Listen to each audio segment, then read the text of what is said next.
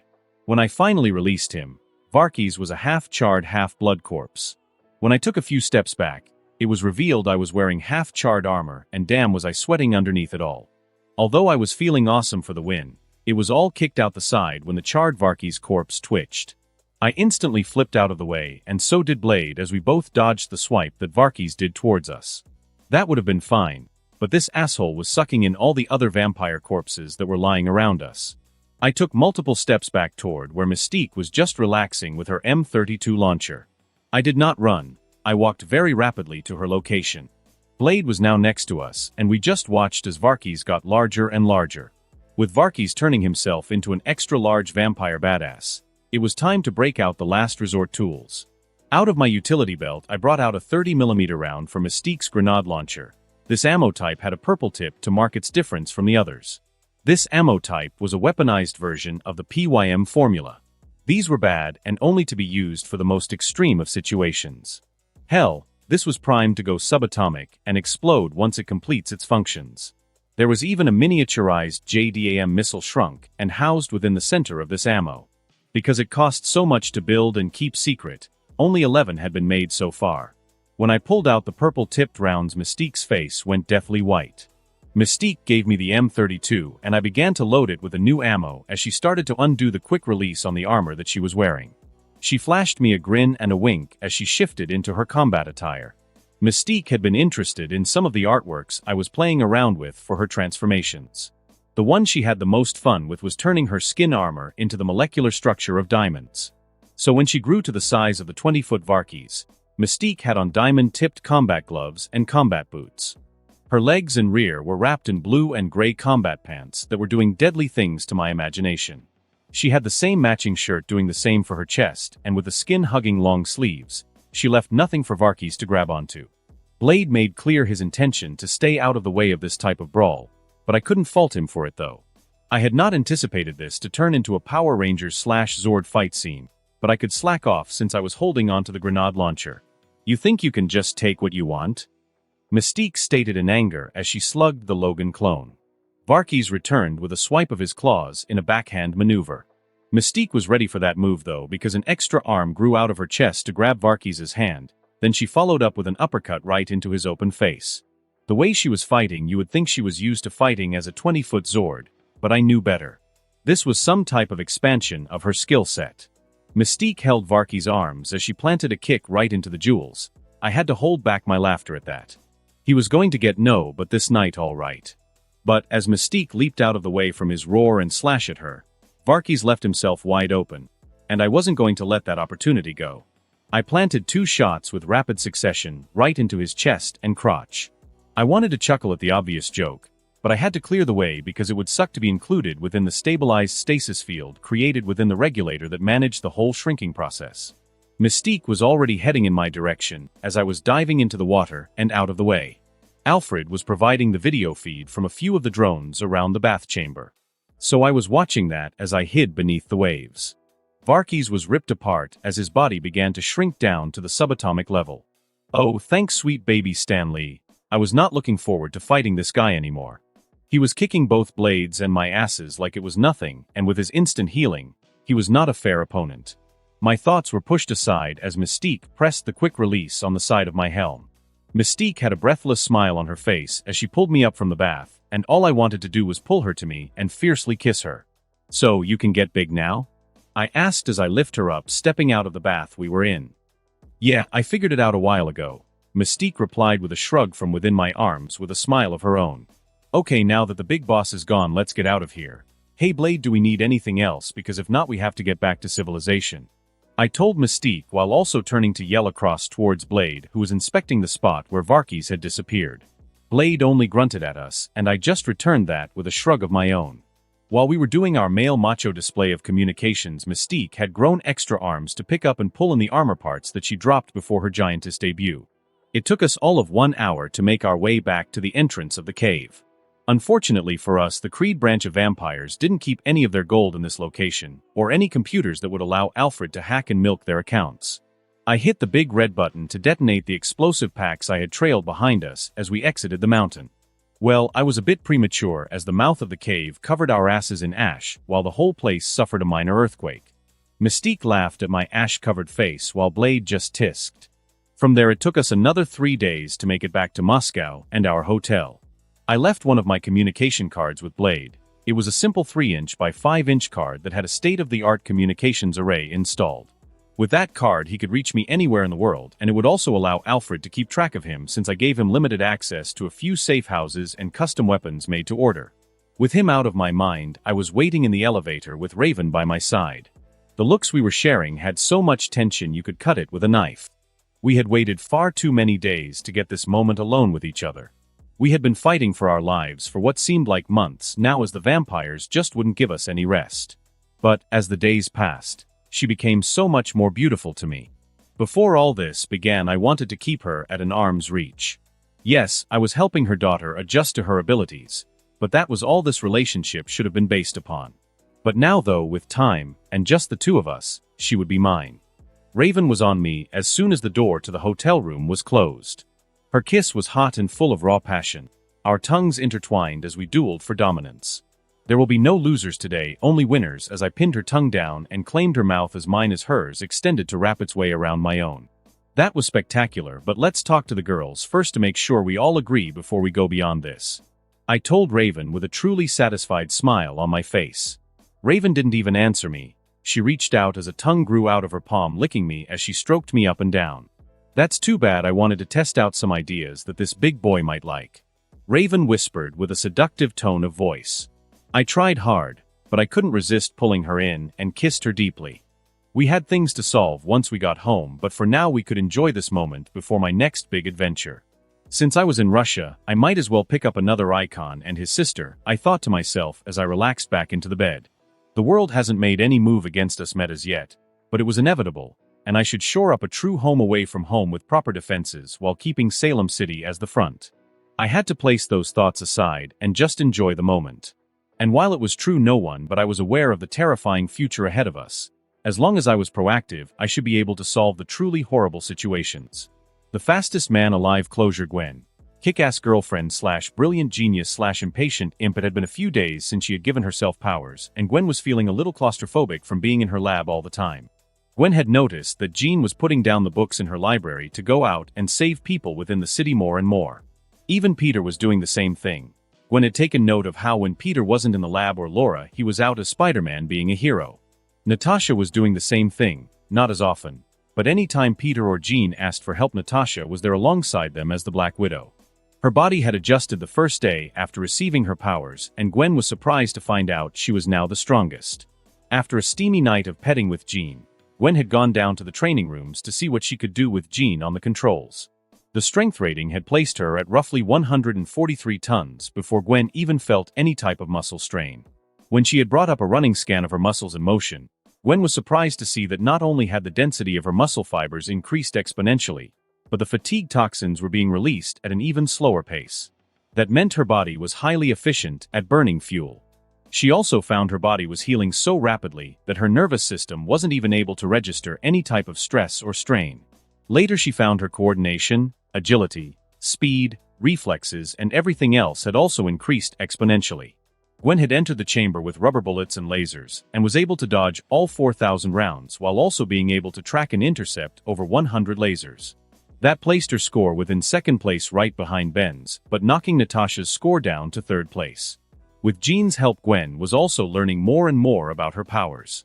She hadn't figured out what her long-range abilities were yet, but Gwen was able to figure out her flight.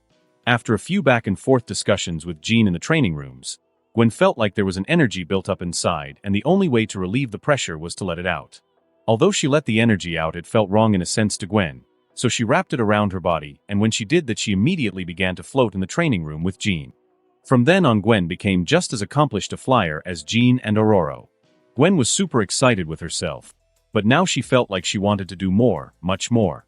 With Ben classifying her little experiment black status, all she could do was study her cells to watch the growing improvements and this Vita ray that she had used. With her mounting boredom placed aside, Gwen made her way to that dreaded room Ben called his Overwatch. Ugh. How she hated that name and what it implied, but she was being drawn to it like a moth to the flame. When Gwen arrived to the Overwatch room, she found the computers already running with the display cases with Peter and Jean's suits missing. It would seem that Laura wasn't here today since Peter was out fighting crime. Alfred, do you know where Ben placed my super suit? Gwen asked out loud to the AI handler. It's located on the wall directly next to Jean's display case. Would you also like me to inform Jean of your incoming assistance? Alfred smoothly asked over the speakers. I wouldn't like to interfere with her patrolling, Alfred, Gwen replied as she walked to the display housing her suit. Actually, I would recommend a team up for this next situation about which the authorities are contacting us. Alfred replied as he brought up a display showing two large gray things who had broken into a diamond exchange. Honestly, Alfred, I didn't want to do anything so in the spotlight yet, but I will have Jean's back always, Gwen replied as she began to strip down to get dressed. It is my calculated opinion that your strength and speed perfect combination teamed with the Phoenix, Alfred replied as he started to relay information to Jean about the heist. Gwen shook her head at that. Of course she was going to back up her girl. With the last buckle in place on her fingerless gauntlets, Gwen looked herself over in the mirror. Ben had named her suit the Wonder Woman, but he also had a Superwoman backup that she might try out later. Gwen was wearing a pair of tight-fitting black leather pants that combined with a pair of boots, creating a seal enclosing her whole leg. The pants and suit were treated with that unbreakable formula Ben had one of the labs cook up. Along the sides of her hips down to her knees on the left and right were stars. The shirt she wore was a scarlet red with golden W front and center in her chest, with the ends of the W going up and around her neck. There were more golden lines that connected and wound beneath her arms and continued around as it closely hugged her body. The golden lines made for beautiful scroll work. Next was the jacket that went with it all. On the back of the leather jacket were more stars and another larger W, but Gwen also found pouches on the inside for equipment since this version of her suit didn't come with a utility belt. The belt that came with the outfit, however, had a warrior's eagle on the front with a place for something to be hooked onto the side. On both of her arms, Gwen thought that Ben was just going to go with their signature gauntlets, but he outdid himself again this time, like what he made for Jean's use. This time Ben went for a red cloth interior while he kept the metal and circuitry hidden within the golden adamantium armored bracer that was on full display with the red fingerless gloves built into the bracer. Gwen felt like a warrior princess. With one last look, Gwen found a tiara and a choker with a note from Ben. The choker has a collapsible mask that will keep your face hidden from view and filter out any toxins you might run across on your adventures. The tiara has an inbuilt hologram function with a static cling to make your hair appear black. The tiara also comes with a main glass display to hide the top half of your face. Now go kick some butt, Wonder Woman. Ben, with everything in place, Gwen was more than certain that she would be this Wonder Woman that Ben called her. With a twirl, Gwen was already out the private exit and flying in the sky above the city limits, heading to meet up with Jean. Yahoo! Gwen screamed her joy to the air as she flew with abandon between the buildings and through the air. This was one of the things Gwen loved about having the ability to fly. The rush of adrenaline through her veins as she dove from 8,000 feet only to spiral and recover to glide above the water surface over the bay.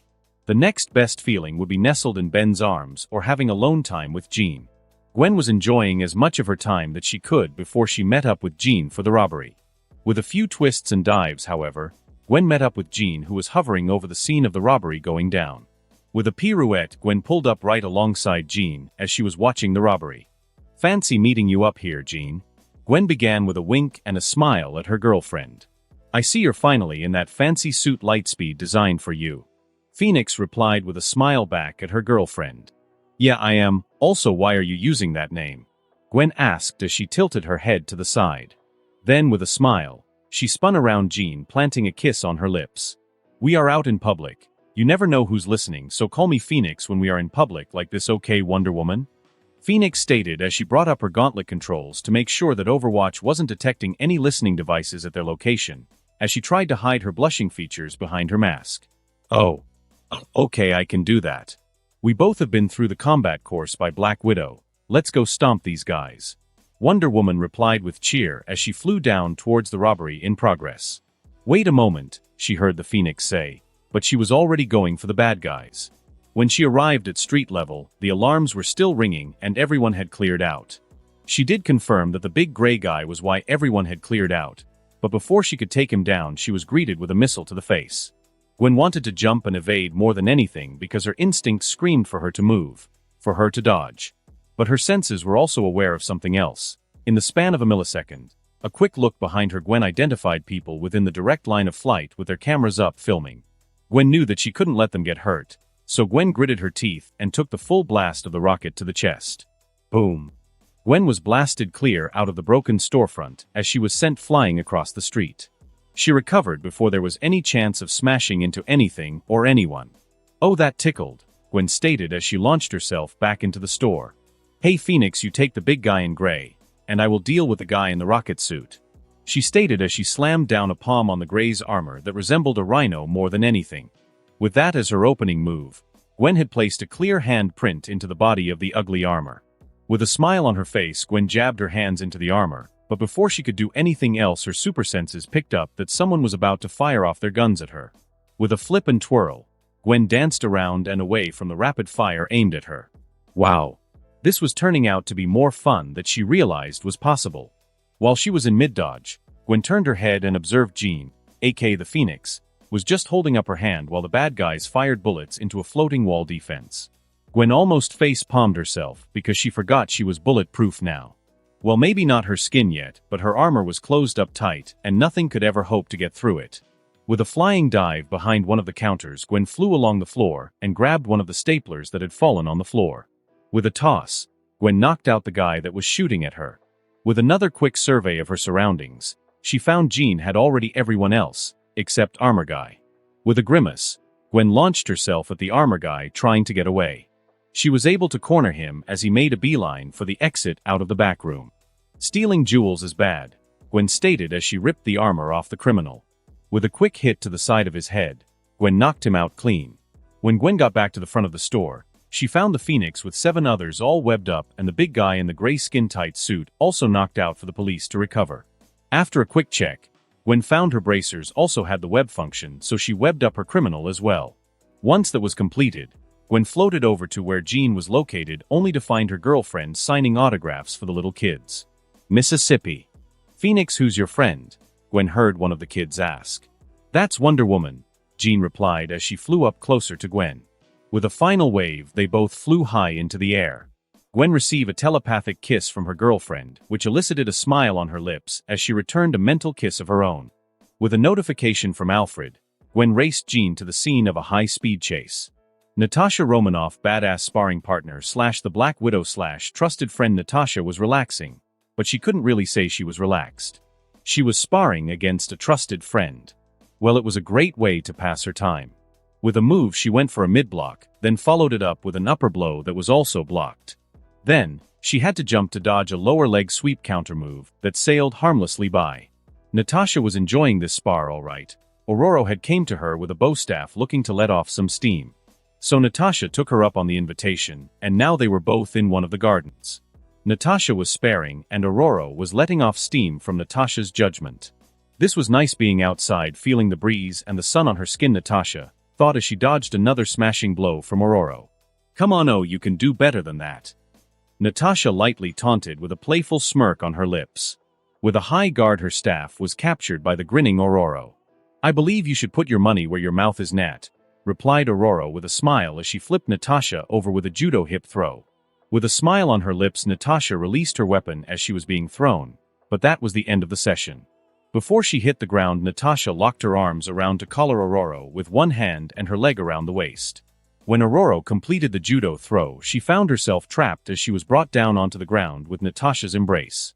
They had been at this for the last hour, and Natasha had to admit that the beauty in her arms was formidable even without her powers. They stayed like that for a while as they drank in the ray from the afternoon sun. Are you feeling better now? Natasha asked her friend as they just lay there together. All she received was a grunt in affirmation. Please use your words, oh, Natasha replied to the grunt from her friend as she poked her in the side. He has been avoiding me since the Chala incident, Nat. Aurora replied as she rolled over to lay on the stomach of Natasha as she folded her arms beneath her chin. The situation is not so simple, oh. Ben is aware of your connection to Chala and is giving you the space to make your own decision on the matter, came Natasha's reply as she raised one of her eyebrows. It was a young girl crush, nothing else, Aurora groused as she vented her frustrations. To me it sounds like you wanted it to be more than a young girl's dream, Natasha stated slowly as she gauged her friend's body language to her words. Natasha smiled to herself internally as she noted the tensed shoulders and the slight hitch in breathing. What I want is to not be used in someone's political scheme or used as a maneuvering tool, replied Aurora as some of her anger showed. The sound of thunder could be heard from the sky. That's why you were told. To prevent anything like that from happening, Natasha stated as she brushed some of Aurora's hair over her ear. Yes, with no tact at all, Aurora stated with a huff. At that statement, Natasha hid a smile because she knew why Ben was so upset that day, even if Aurora was oblivious to the whole matter. Before Natasha could reply to that, her holotablet started to buzz, then it came alive with a known target that Ben and herself have been hunting for a while now. Who is Kilgrave, and why does your tablet has a countdown for him to appear at Luke's bar? Aurora asked as she picked herself up off of Natasha, while also reaching for the device. He's a dead man walking, Natasha let slip as she sprang to her feet to gather her things. Natasha snorted at the comment from Aurora. So you're a hitman for Benjamin now? Aurora asked with some heat in her voice. Kilgrave uses his powers to grape women and kill people who don't submit to his will.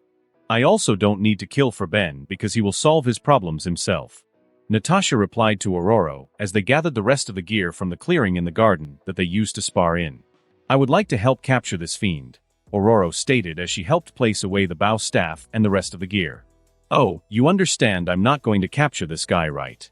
His powers make him impossible to imprison, and too many people will fall in his hands while they are trying to use him, Natasha stated as she eyed her mocha-skinned companion. Then if he cannot be imprisoned, we shall endeavor to have the world be rid of such a person, Aurora replied as she raised her chin, nodding with finality. Natasha smiled at her friend. She could tell why Ben liked Aurora because Natasha could see that inner fire roaring to be released. Yet that fire has been bottled up over the years. Tempered, yes, but with nowhere to release it. Natasha could use that fire now with what they are about to face. After a quick shower, Natasha changed into her stealthy black widow gear. The material for this suit was a nano-carbon fiber polymer thread blend, treated with that unbreakable formula Ben retrieved from Georgia. When Natasha turned around, she found Aurora dressed in her all-white and gold hero suit. The attire did make Aurora into even more of a stunning beauty, but this wasn't the operation that Natasha was about to run. Oh, you can't wear that, this is supposed to be an undercover operation, Natasha replied as she brought out her spare widow uniform. Nat, I doubt that is going to fit me, Aurora replied as she held up the uniform that her companion just handed her. Double-tap the buckle and turn in counterclockwise for it to expand 3 times its size, then reverse the process for it to fit perfectly, Natasha said as she raised a brow at her. Fine, grumbled Aurora as she changed out of her hero attire. With one leg before the other, Aurora slowly dressed in the expandable material. With everything resized to fit her frame, Aurora made a mental note for Ben to design her a new suit. Natasha had to admit to herself Ben sure knew how to pick them. Aurora was a slam dunk of a beauty, all right. With Aurora dressed, Natasha brought out one of the spare face masks that she kept on her person. The mask though just wouldn't work because of Aurora's iconic snowy hair, so she had to put in a retrieval request to her Zero team. With her team getting their orders, it was time for Natasha to go put a vile man out of his misery. Jessica Jones. Drunk Jessica was having a very crappy day. Not only did she have to watch a bear mate with a pig, but she was also cursed out by her client. It wasn't her fault that that moppet of a lady decided to marry a string bean of a man that couldn't keep it in his pants. She was tired of all that crap and only wanted to relax her worries away at her new favorite spot. It had been a few days since the last time she was with Luke. She was already planning to make sure she got some coffee and her eggs scrambled. It was tough enough trying to get off with some of these limp schlongs around here, but she had somehow found herself a winner. He had the strength and he had the length. Jessica could only smile to herself because she finally found someone that wouldn't break when he stuck his schlong in. That memory sent a shiver down her spine at the memory of Tony. A great face, and that rear was so pinchable. It was too bad her coochie was too much for him, but now she had herself an unbreakable stud, and she was going to break as many beds as she could. She could only smile to herself with that thought because she had plans to twist Luke's schlong into a knot as she got her eggs scrambled tonight. As she got in front of Luke's bar, she noticed a large blacked-out Cadillac pull up blocking the way. You dimwit, this is a no parking zone," she yelled as she kicked the front of the vehicle, denting it as it slid back off the curb. Before she could walk into the bar, though, he came out from the back of the Cadillac. He wore that sickly purple and lilac suit that she hated with a passion. Jessica, it's been so long." "Silence. You look ravishing, get in the car." She heard it, and she dreaded it, but she couldn't fight it no matter how hard she tried. This time was supposed to be different, she thought. She had finally found someone that was helping her forget all those horrible memories. "Don't go in the car," she screamed internally, but try as she might. Her legs kept on moving without her consent. She watched as he stood next to the door, holding it open for her. She hated this. She hated this with every fiber of her being, and there was no escaping for her. Then he placed his hands on her and brought her in for a kiss. Just his mere touch made her skin crawl. She wanted to lash out and push him away, but her body refused all commands.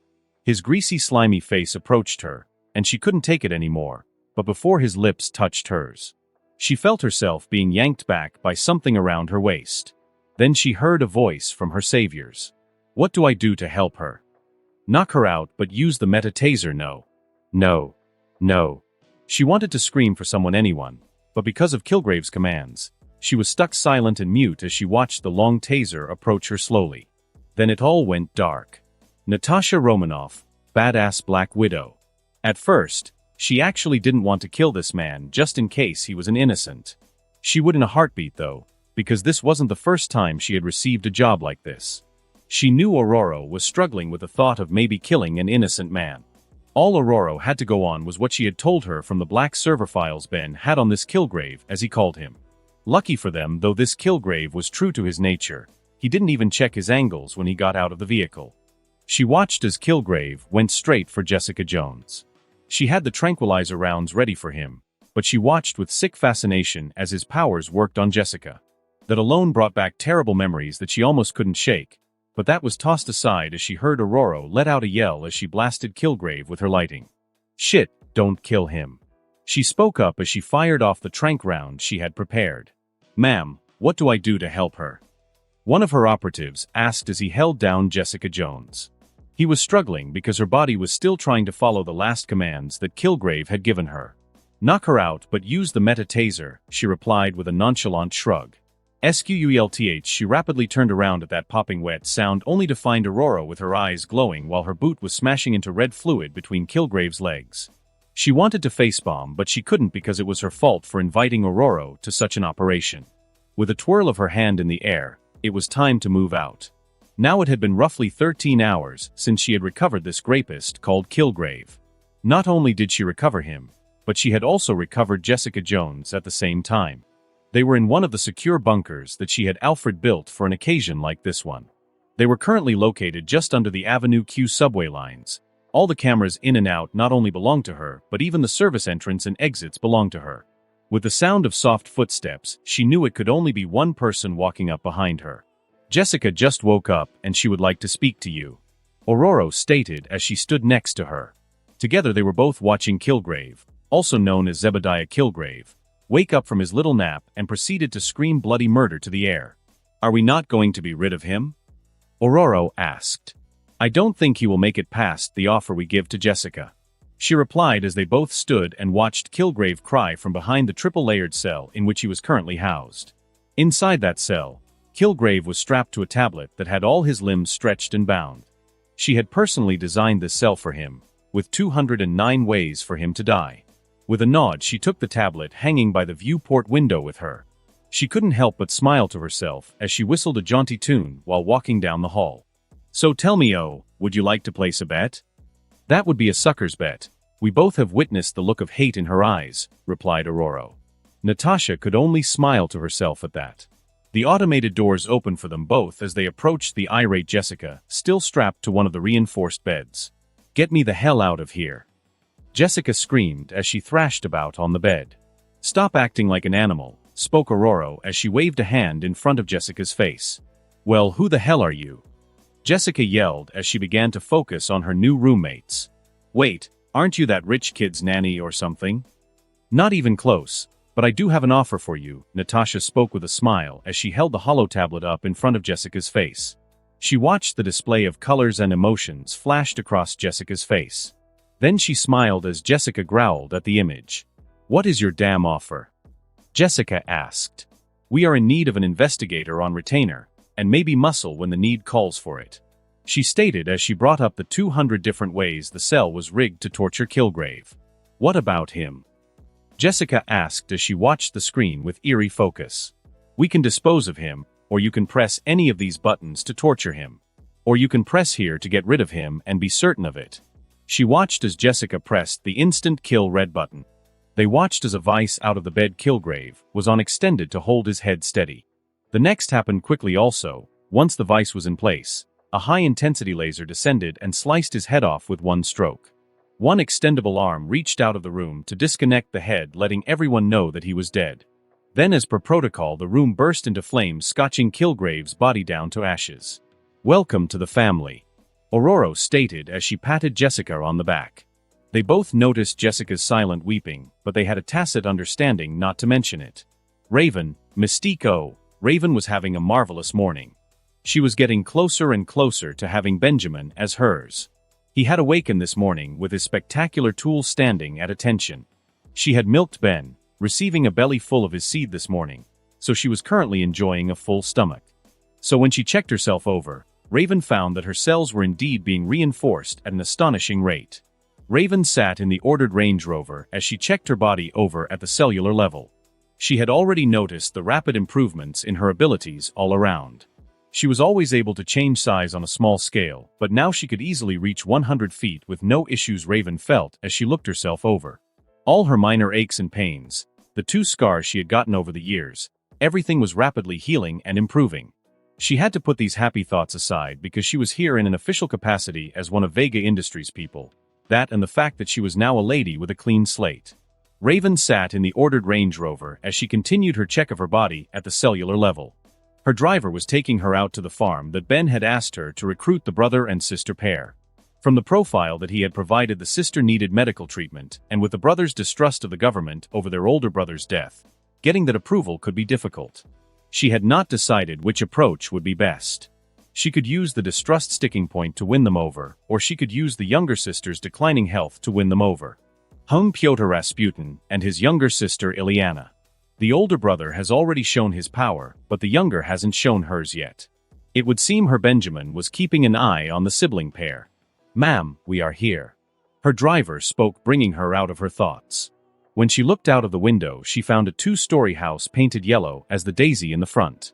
Around the house was a small fence that was graying from the missing paint. The large barn in the back was your average red barn you could find on any farm anywhere in the world. As Raven further panned her gaze around the farm, she noticed the tractor with slight grove markings. That must be where he uses the thing to work out, she thought to herself. With a nod towards the house, her driver, now bodyguard, followed behind. He was not too close, neither was he too far back. She smiled to herself. It would seem Ben was already taking her safety as a serious matter. Even though she was more than capable of protecting herself, this was more than a show that she had his attention. With a smile she waited by the door as her guard knocked for its occupants. When the siblings came to the door, though she barely registered the massive hulk of a man. Her focus was on the little girl hanging off of his shoulder. The little girl was beyond cute. The little girl had eyes bluer than anything she could ever remember. "Excuse me, ma'am, how may I help you?" "Sorry about that, Mr. Rasputin. My name is Raven Darkholm. And I am here to not only recruit you but also offer state-of-the-art medical care for your sister on behalf of Mr. Blake and Vega Industries," she stated as she held her hand out for a shake. "How do you know about me?" Pyotr asked with some trepidation. "There are eyes and ears everywhere, Mr. Rasputin. We pride ourselves in rescuing before things go downhill," she stated as she knew the route to take. Subtle fear as the stick while new life and freedom as the carrot. "Where are my manners? Please come in." Pyotr spoke as he ushered her and her bodyguard inside. She did catch him looking around before he closed the door. She had to hide the small smile that graced her face. With being inside the house, she was finally able to take a good look at Pyotr. He stood 6 feet 6 inches tall and was more than solidly built as a strong man. The little doll of a girl hanging off of his shoulder looked to be around the age of 5 or 6 and had a pale tinge to her skin. Pyotr showed them to the couch, but she could already tell from his impatient fidgeting that he wanted information sooner rather than later. So she decided to use that to dangle the bait even more. "One of our latest discoveries is specifically designed to assist anyone universally," she stated as she placed one leg over the other. "Is it safe and tested? How will I know it's not going to make my sister more sick, and what about knowledge of me?" When he asked about the safety, Raven produced a hollow tablet that had everything that he would need to understand the benefits of the Vita rays. "We found out about you because the people your brother worked for sent word up the food chain. We intercepted the message, and now we are here before they are." Oh, she liked the way his brows crossed in consternation because Pyotr finally figured out she was the carrot and the stick was on its way. Before she could push any more to swing him in her favor, they heard noises coming from outside the house of approaching vehicles. When they heard that, Pyotr instantly stood up. She already knew who that was approaching because she was already prepared for them to be here. With her recruiting Pyotr, she made certain not to get rid of the listening devices placed inside this home. Things were working just as she planned, but Pyotr did not need to know of these things. When she turned around, her guard was already changed into his own version of a blacked-out power suit. It would seem that it was her turn to change. With a thought, she reconstructed her skin to replicate the molecular structure of adamantium and her clothing to that of a diamond structure. "Come with us if you want to live," she stated with a great deal of guile in her voice. Her bodyguard snorted at that, but when she raised an eyebrow at the man, his only reply was to shrug at her and hold out her M32 rotary grenade launcher. "What about our vehicle and flight out?" The car was made out of a mix of adamantium and other metals, and a flight was already booked at an undisclosed location in case of situations like this. Her bodyguard replied as he brought out a massive gun that she couldn't place. It looked very close to a Gatling gun, but there should be no way someone would carry that into a fight. Before she could voice her reservations, though, her bodyguard, she would certainly have to learn his name soon, kicked open the front door and began to lay down cover fire into the incoming unmarked cars. The gun began to spin up and tore into all approaching vehicles. The first 2 trucks were shredded before they knew what hit them. That was no ordinary Gatling gun at all, and she now wanted one for herself. She stood watching as one of the rounds tagged the 3rd car in the back and tore a half-foot chunk out of the front hood. With a grim nod, her bodyguard/driver turned around to them both. "Shall we get going?" And with that, he was already strolling towards their Rover. She was not about to let this chance go in vain. When Raven had turned around, she found Pyotr already transformed into his organic metal form. She had to take a step back because reading about it was one thing, being beside the large man was another. "Shall we get going?" she asked as she made sure that none of her fears were showing, while also rotating the chamber to a shrinking round. As a precaution, obviously, because that would be the only reason for her to have such a round. "Yes, let us leave this place." As he said that, he scooped his sister in his arms to guard her. Then he made his own mad dash for the Rover. Raven was right behind, following him at a very brisk pace. Once her new recruits were safely inside the Rover, it was time to get rid of their soon-to-be tails. With a quirk of her lips, she fired off 2 more rounds, shrinking the vehicles. It was time to go home and see her baby girl, she thought to herself as she got into the Rover. Now that she had a clean slate, maybe she should invite her long-term on and off girlfriend, the White Queen.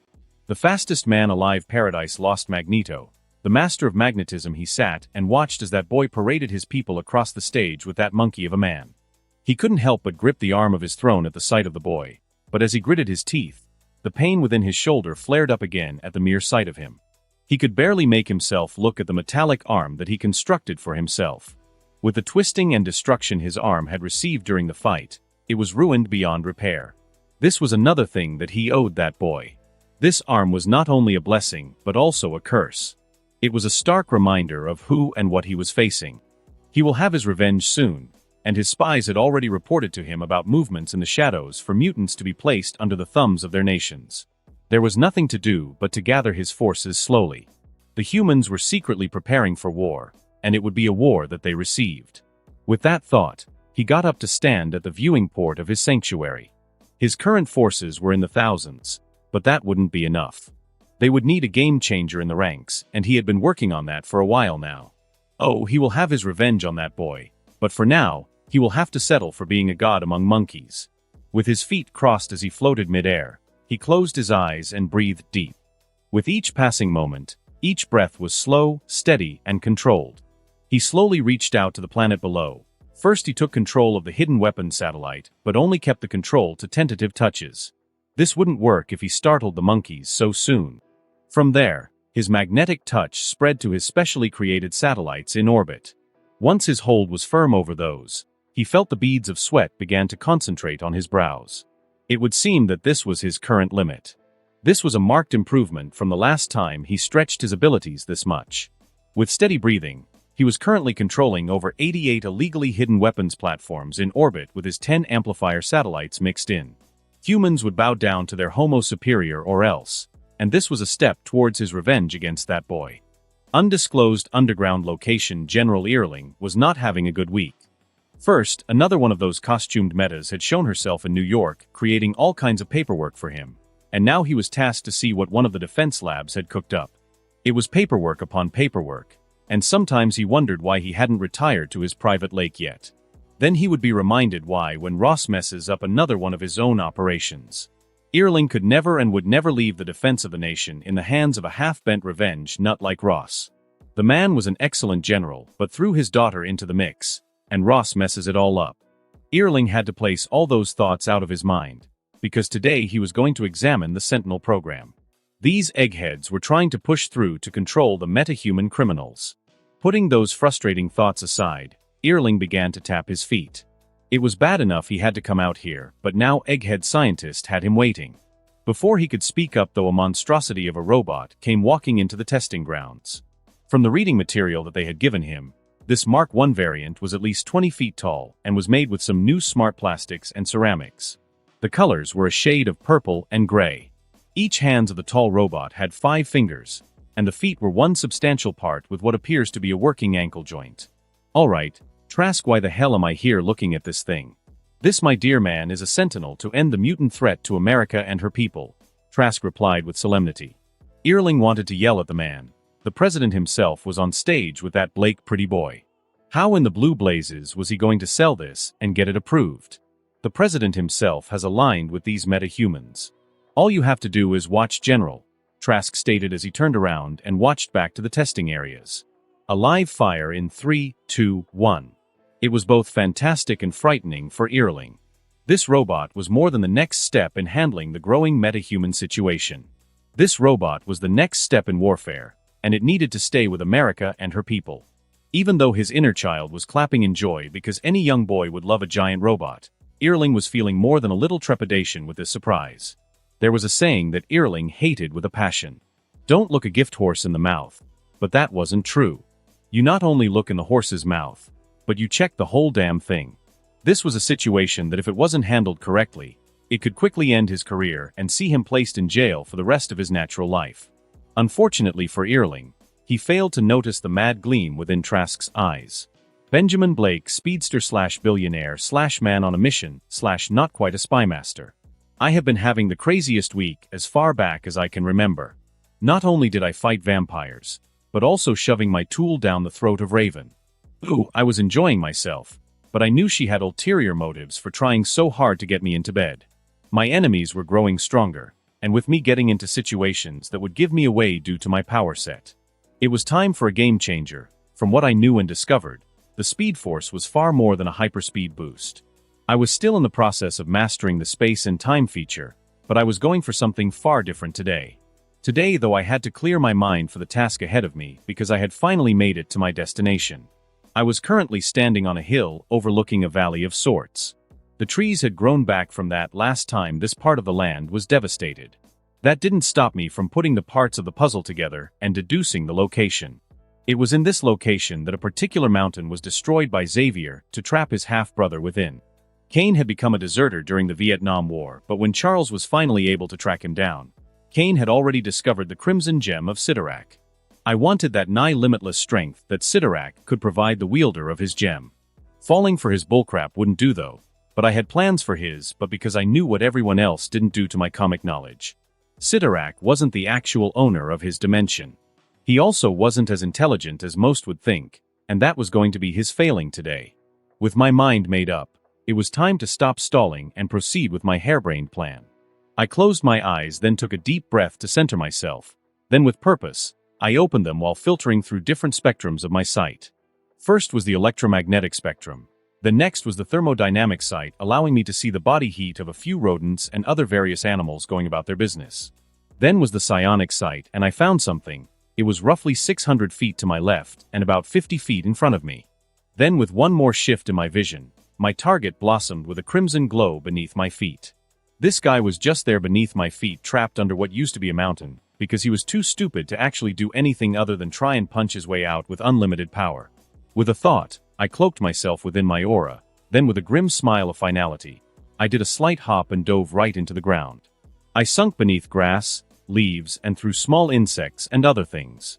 The experience was almost enough to drive me crazy, but if I could take being trapped inside my mind, I can take being underground with its all-enclosing darkness. The all-encompassing silence and suffocation, but I was able to at least breathe. As I sank into the ground, there was no up, no down, and everything was any direction. I would not fail here because I had more than a purpose for being here.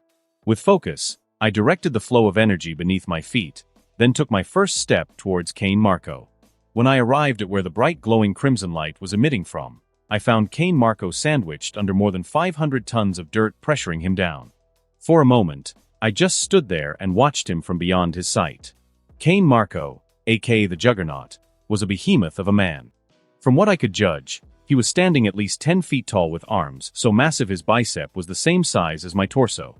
He must have been overcompensating for something. Unlike Logan, who gave off a wild feeling, Cain was giving off the sense of unbridled power. This gave me goosebumps wondering about what it would be like to face off against the Hulk. Cain was holding up the mountain, while also slowly pushing his hands through the soil advancing. It was too bad for him that he would not survive beyond today. Before Cain was aware, I struck like an angry viper. My aim was for his left pectoral, where the crimson light was emanating. Without a second thought, I plunged my hands deep within his chest, but once my hand closed around the gem, I was blasted with a feeling of crackling energy moving up my arm. There was no white, there was no black, there was only red filling my vision, but I was prepared for this.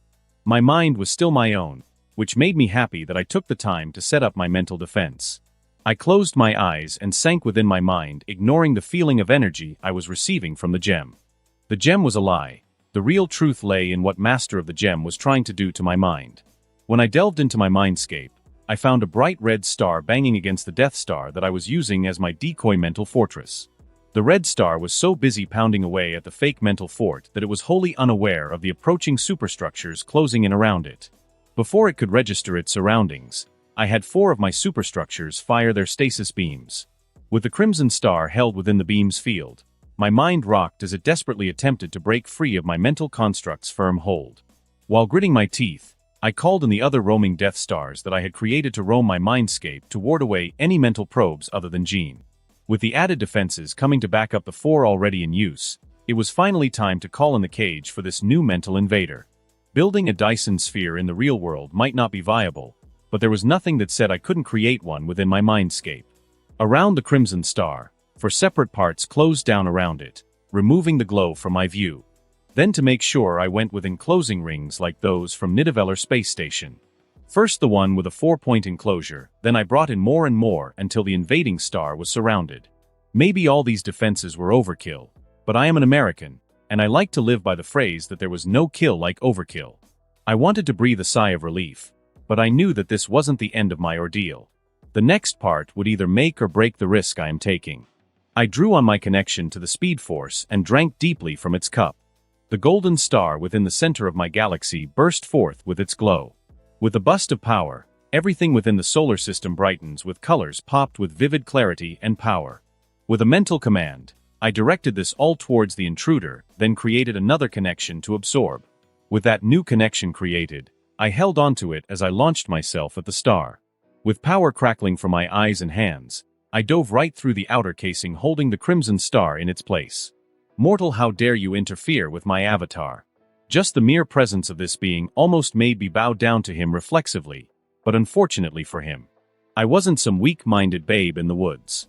I bow for no man nor God, period. Not even All for One himself could make me bend the knee if he showed up within my mind this second. Sidorak, we bargain or we fight, I yelled at the mad demon's projection that he was trying to plant within my mind. For a moment, he froze in what I believed was him thinking it over. I was sure he was thinking it over because of the power I was holding within my hands about to unleash on his butt, but his next words solidified to me that he had forgotten the dangers a human could pose to him. A god does not bargain with lesser insects. Sidorak yelled out to me as the crimson glow from the star blasted out, trying to overpower my mental defenses. I could have brought you plenty of death and destruction. If only you took the bargain. With that said and done, there were no more words necessary for me to reply to this fake god. Sidorak was more of a parasite of a demon. He was no god, and his very function was about to be used against him. With my power held within my hands charged up, I launched it towards the star. We were both enclosed, so there was nowhere for Sidorak to run from my strike, and it was true. I tried to talk, but he didn't want to listen, so there was no need to listen to his insipid begging for me to release him. The issue with Sidorak was that the gem was a dimensional link into the dimension where he resides. The saving grace for me was my mental defenses and the factor that the Speed Force was on the same scale as the Crimson Dimension. There was no blocking of the Speed Force, it was all-encompassing. It was everywhere and anywhere, even in the places that there was no time. The Speed Force was beyond the Phoenix Force, but unlike the Phoenix Force, the Speed Force had no will besides that in which the wielder imparts upon it, and my Speed Force was as unyielding as myself. With my hands roaring with the power, I plunged them into the star.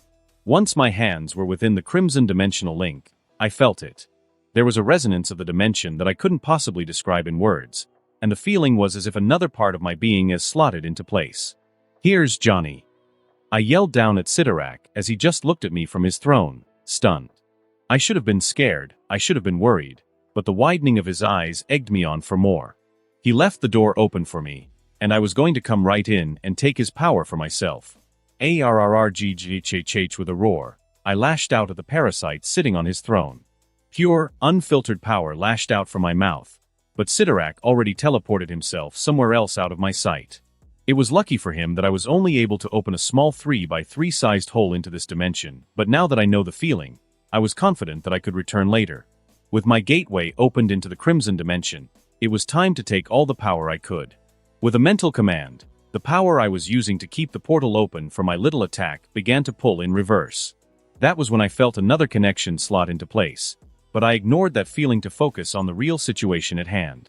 This was also one of those times my mad genius, combined with my comic knowledge, worked in my favor. The Dyson sphere came alive, pulling in all the power it could draw on. Nothing within the Crimson Dimension was safe from me or the Dyson sphere, it was all absorbed within me. There was no need to dump it within the Speed Force. This was not momentum or kinetic energy, but that didn't mean I couldn't store the energy myself. I pulled and pulled, and then with the energy I was stealing I created another star created out of the Crimson Dimension. Hell, I was at this for so long I lost track of time, but I was already reinforcing it with the Speed Force tying in my own hidden connection to this realm of power. The portal I created for my entry in the realm was finally large enough for me to enter through, but before I could place a leg down, Sidorak appeared before me again. The look on his face was all but telling. It was obvious that I had pulled a massive draw from his powers, because he was half the size of his throne. Before I could fire a short joke at the parasite, that bastard had teleported in front of me. Unfortunately for me, I hadn't even gotten my foot through the portal yet. A resounding thump rang out around us as I was kicked back through the portal to my side. It was so jarring that I was sent back to reality and out of my mind. I was again met with darkness, but my saving grace was that my aura was never released. I felt it though at the fringes of my mind, that mad thirst for bloodshed and destruction, but my will was my own and nothing or no one can influence my mind.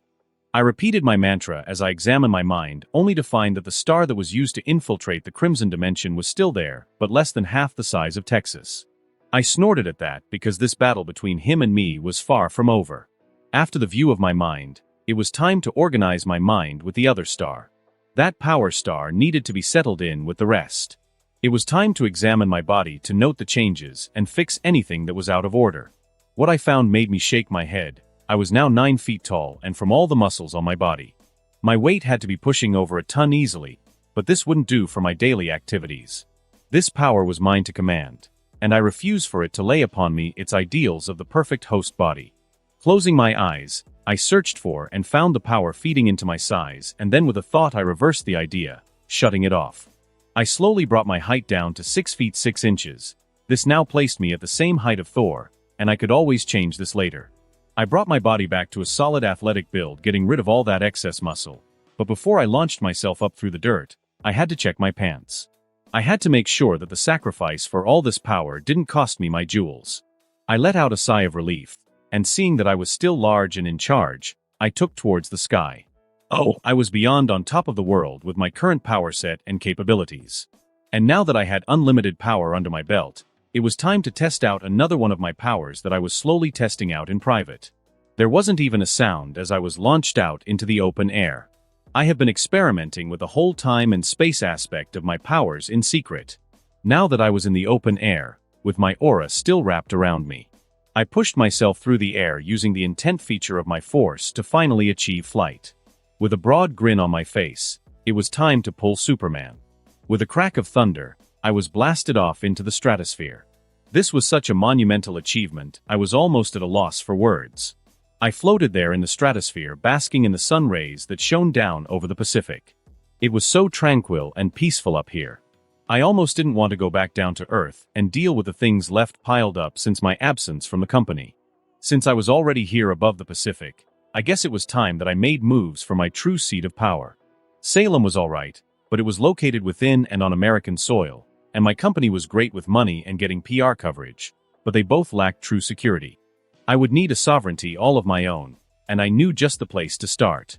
The royal family of Wakanda would need to be broken and have my own person installed as the head, but until then I wouldn't need my own place to retreat once this metahuman hate reaches its peak. With a smile and one last moment within the sun, I dove towards my target. It was hidden with its weird natural defenses from ordinary people, but with my different modes of visions, I could quickly notice the massive psionic power. If I could strip such a powerful being of half its power, then this will be a walk in the park. I did a slow fly-by of the outer wards to the island, counting the miles as I flew. The island was roughly 5,600 square miles, and I already had so many plans for the architecture and designs. With my musing placed aside, it was time I finally touched down on Krakoa. Once I touched down on the land, though, everything went all topsy-turvy. Large vines and other parts of the fauna came alive trying to eat me. Before I could get captured, though, I was already phasing through the ground heading for the heart of the island. This was going to be a quick fight and not as lengthy as the last one. I found the heart of the island within a few moments of searching, and it was a strange place. I was currently located under the massive tree situated within the center of the island, but within the root systems. The room floor was covered in grass and flowers, making for such a serene location. The sight alone made me want to lay down and take a nap. It was so peaceful and inviting. Yes, I should take a nap. I have been fighting for far too long. It was a time of rest and not war. No. My mind was my own, and nothing shall influence me. With that mental shroud, I launched myself at the root system of the tree. This island was mine and mine alone, but all the psionic energy was not about to go to waste. Since the island wanted food, then it was about to get the largest damn meal it's ever had. With my hand held before me, I created a miniature Speed Force clone, and then with one last look at the large tree, I forced the power of my intent into it. I was sure the tree had gained some type of sentience when my hand connected to the trunk of the tree. That was when I felt it.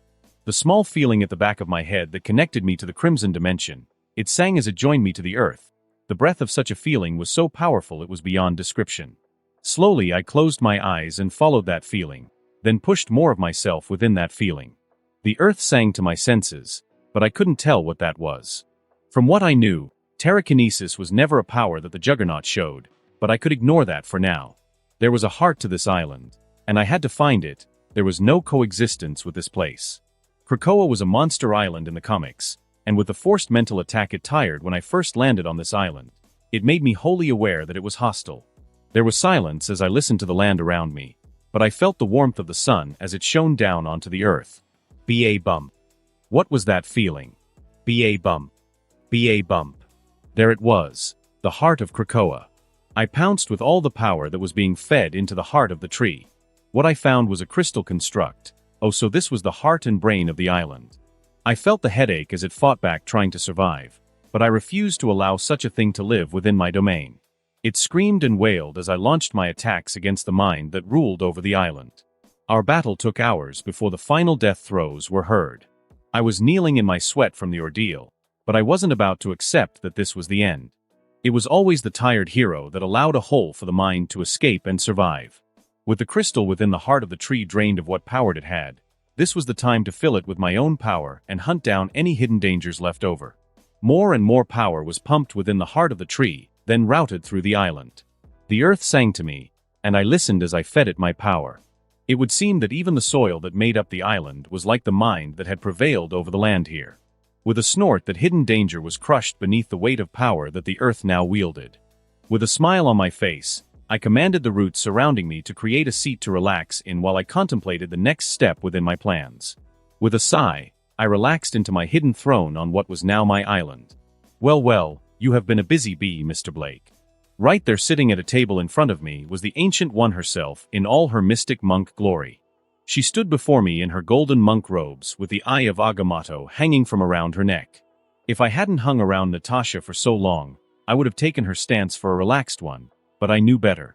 She only appeared to be relaxed, but her muscles were coiled like a spring ready to kill me in more ways than I could even imagine. I didn't feel her, didn't hear her, and I didn't even sense her before she made herself known to me. Even now as she stood right in front of me, I couldn't even sense her. The space she was standing in felt hollow somehow, but it also felt like it was still there. Hell, my entire surroundings felt hollow but also felt like it was still there. I almost lashed out in my anger because this lady had taken me to the mirror dimension without me being aware. "Why are you here, Ancient One?" I asked. "I'm here to understand your intentions." I snorted at that. How do I talk to someone that already knows how this conversation would end? She only smiled at me as she went about creating her tea while sitting there in her conjured chair, as if we both weren't locked within some prison dimension. I found that it works best just to speak. With every word spoken, some possibilities are trimmed. In the end, there is only one outcome, and yet, what that outcome will be is only fixed after it has happened. For example, 100 years ago, the chances of you being here before me were minuscule at best. It took a handful of possibilities among countless trillions, and yet, once you drew breath, it became certain that we would be having this conversation. "Honey," the Ancient One stated as she offered me tea like this was just another day in the life of her. With a nod in confirmation, I watched as the cup of tea floated over to me as I sat within my throne while we both sat facing each other. I took a sip and damn was that some good tea. I watched as the Ancient One smile and take a sip of her own. An interesting explanation and one filled with insights. If nothing else, it's a relief that even one with the dominion over time, the future isn't fixed. Living in a world where nothing matters because it's preordained would be pointless. I like to take joy in knowing that existence has at least some point. I said as I took another sip of my tea, thinking about the premature death of Scott Summers. "So your intention for amassing so much power, by my count you have perfected no less than 3 serums and then also created artificial chi substitute. The weaponry you've designed and your armor could make the world jealous if they knew the true extent of your arsenal. You have made yourself the leader to the mutant, sorry the metahuman race as they are unveiled to the world. Then to top it all, the immensity of your power is now clouding my sight. You are by far the most dangerous individual on Earth," the Ancient One stated as she sipped her tea. I sat back in my seat just thinking about all she just said. I wasn't so sure about being the most dangerous individual, but she did have some merit in what she said. I don't trust anyone to get the job done. Don't get me wrong, Earth's mightiest will stand up and fight, but I know that they will mess it up. The original Avengers win the war after they lose the fight. No one truly understands what we will face until after they have faced true despair. I refuse to wait for some man-child to get his head out of his, but to come to save me. Do you think so lowly of your fellow champions? She asked while peering at me over her cup of tea. No, I think highly of my fellow champions, but I'm the only one that can see the incoming threats. I'm the only one that refused to break in the face of the incoming Galactus, Apocalypse, and the Titan's arrival. Each of these beings will visit our planet, but you have told no one about them, have you? And what of your allies? Your friends? Don't they have the right to know? The Ancient One asked as she sipped her tea. They know as much as I am comfortable letting them know. I refuse to let them know the number of real threats we are facing until after the invasion. You think that's wise? She asked. I think it necessary until I have actual proof. The only person I trust would be Natasha to not run away in the face of the dangers we face. And what of the other champions? The Ancient One prompted with a raised eyebrow. I snort at that, I tell Thor, and he runs to Odin with the information in the hope of getting his hammer back. Odin, who would torture and kill me in hopes of finding out how much of his darkest secrets I know, including the location of his lost child. I tell the Capsicle, and he runs to Fury, a person who I'm related to and willing to let me get shot, allowing me to get a lead on the Winter Soldier. I tell Stark, and he would use that as grounds of insanity so he could recover controlling stakes in his company, and let's not forget he is a man of facts, which I won't have until the invasion, but even then I don't need his kind of interference in such a plan until after he grows up. Very well, you may live. I sense great and terrible things will happen, but this planet will prosper under your pantheon. Wait, my pantheon? I asked, showing my confusion. The look on my face must have shown my confusion, because I had no clue I had even achieved godhood. Yes, your pantheon. All gods rule as a pantheon, while Banner rules as the elder god over the emotional spectrum of anger. You have made yourself the focal point of both the Speed Force and the Strength Force. The Speed Force placed you within the God domain, but once you opened that gate to Sidorak's realm, you were connected to the Strength Force. Channeling these cosmic forces has changed the fundamental nature of your soul. Combining the two made you an Elder God. The Ancient One stated with little preamble. So wait, the Juggernaut was just a Strength Force user? I asked, stunned. Yes, the Crimson Dimension is just that, a small pocket realm within the Strength Force. The Ancient One stated. I rubbed my temples at learning about such a thing. Okay, this was going to cause all kinds of issues because I had no clue how to use magic. I will welcome you within the halls of Kamartaj. Besides, I do not doubt that you would simply seek your teaching elsewhere, and that would be problematic. I could only snort at that. I refused to go to Penborn to learn, and I would sooner get into a battle with Victor than to learn from the man. Be that as it may, it would be best to train you personally instead of allowing those willing to sell their souls teach you false paths. I raised a brow at that and tapped the middle of my forehead at her, but she shrugged like it didn't even matter. With a flourish of her hands, the table and chair she was seated at vanished like they never existed. Yes, maybe learning some magic to complement and understand my powers more would be a good thing. I stood up to walk her out, but then I remember that I was inside a hidden domain of the island. Have you thought of a name for this island yet? She asked me while placing her cup down. The name of the island will be Eden, the Paradise Lost. I replied quickly. With that tone of finality, there was a feeling of the cosmic forces shifting to do my will. That was a feeling I was never aware of before. Like the naming of the island was set within stone and placed along the likes of Asgard, or Olympus where the Eternals lived. The Ancient One just nodded her head like she expected that to happen.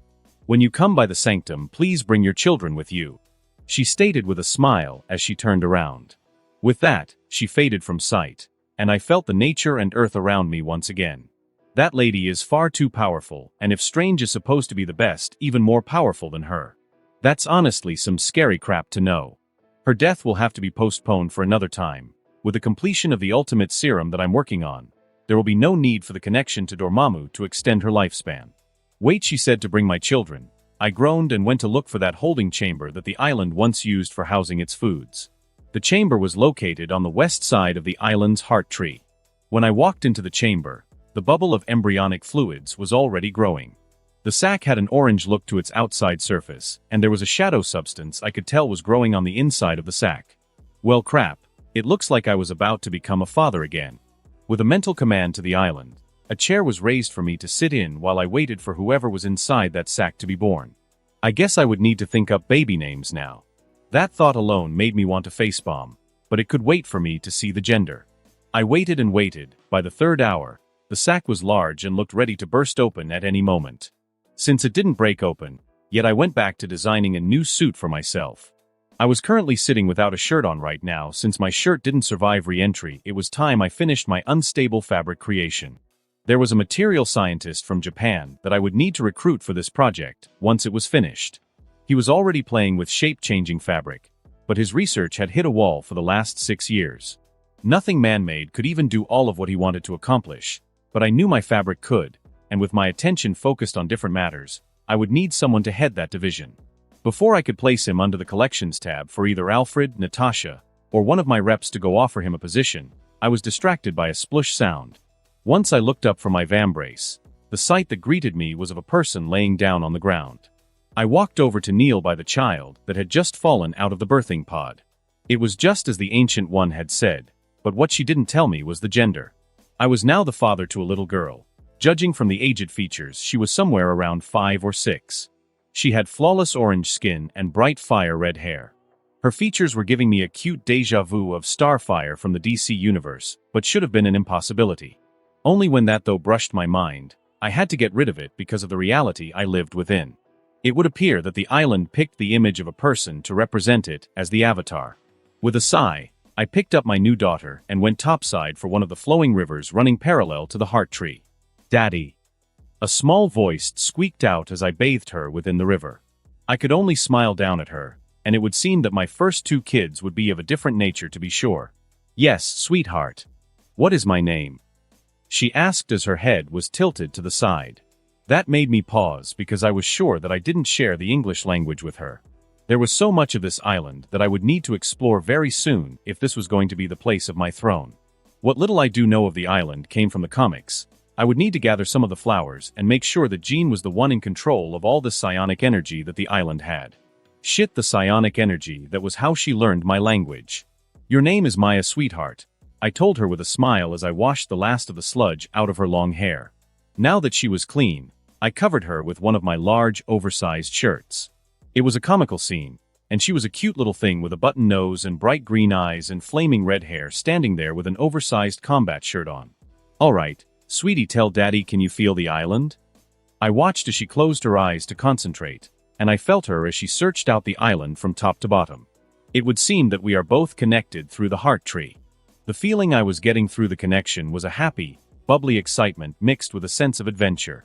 With a smile on her face, she looked up and nodded at me. "I can feel your power everywhere, enhancing all the plants and trees." "That's good, and now I have a small task for you. Help Daddy find the teleportation flowers so we can take a few home and show Mommy." "You mean the flowers that transport a person using point-to-point quantum tunneling?" she asked while looking in the northward direction. I returned that answer with my smile. With that, I picked up my new daughter of the earth and walked off into the jungle. This was an unexplored island, and I had plenty of flowers that I would like to collect before heading back. And that concludes this episode. If you enjoyed it, I'd seriously love it if you guys could leave a like on the video, as it genuinely helps out so much, and it keeps me going, plus it takes only 1 second. That said, have a wonderful day. See you in the next one.